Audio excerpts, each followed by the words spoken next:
Federal investigators are painting a better picture of what led up to a deadly plane crash in Louisville, Kentucky that killed at least 11 people. They now say the UPS cargo plane's left engine caught fire during takeoff and immediately detached, leading to the horrific crash. It happened around 5:15 on Tuesday as the plane departed Louisville for Honolulu. Investigators have recovered the cockpit flight recorder and the flight data recorder to get a better idea of how everything played out. The plane underwent heavy maintenance within the past month, so the National Transportation Safety Board also needs to comb through the records to see exactly what was done. Officials say at least 16 people who were hurt have been treated and released from hospitals. 2 remain in the burn unit in critical condition. Joining us now on the 7 to shed some light on this crash is Jason Blair. He is a pilot, flight instructor, and FAA designated pilot examiner with decades of experience. Jason, thank you so much for joining us. Happy to be here on a somber evening, certainly for the aviation community. Yes, and I mean, perfect segue right in. Just what is your reaction to this? Such a tragic story. You know, it's interesting when something like this happens, the aviation community really comes together. I was actually up flying last night with a friend doing some currency, and the phone started to kind of blow up, and it's friends checking in on each other, on other friends. You know, do you happen to know?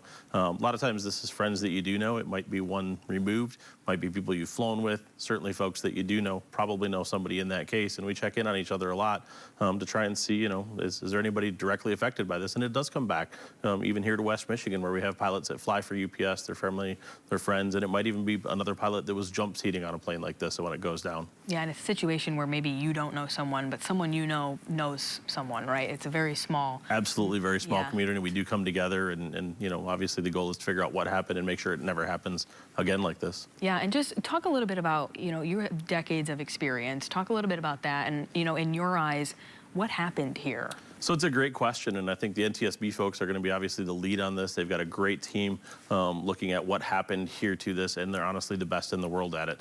They're going to bring in other teams from the FAA. They're going to bring in folks from Boeing, who is now, you know, this where McDonnell Douglas ended up. We're going to have people from the engine manufacturers. There'll be airport operations people, and they're going to pull this together, certainly with that cockpit data recorder, both for the telemetry on the aircraft and the communications that happen. They're going to figure it out, and the goal is always to make sure it doesn't happen again.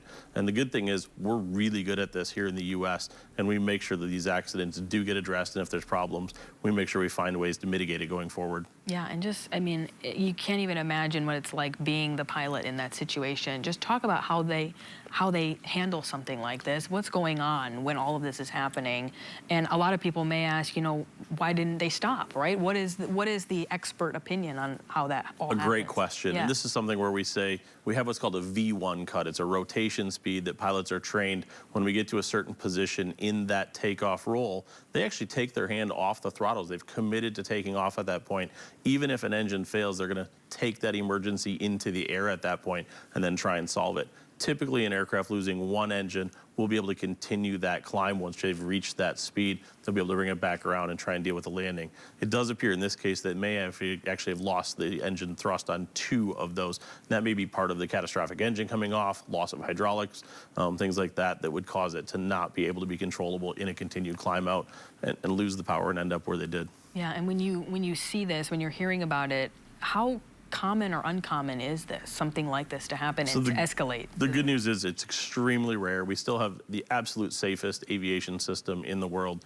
You know, we looked at some stats a few years ago, and if you took and looked at our crash rates now compared to adjusted flight volumes, and then compared the same thing back to like the 60s, we would actually be crashing like every 2 days. We don't see this. This is very rare. When we do look at these, when they happen, we dig in deep to make sure they stay very rare. But the good news is the flying public is extremely safe out there. These are extremely rare occurrences. Yeah, certainly a lot of questions that we'll be looking forward to getting answers to. And while this investigation happens, thank you so much for joining us. My pleasure to be here, and we wish the best to the family and all of those affected here. Yes, and the aviation community. Thank you.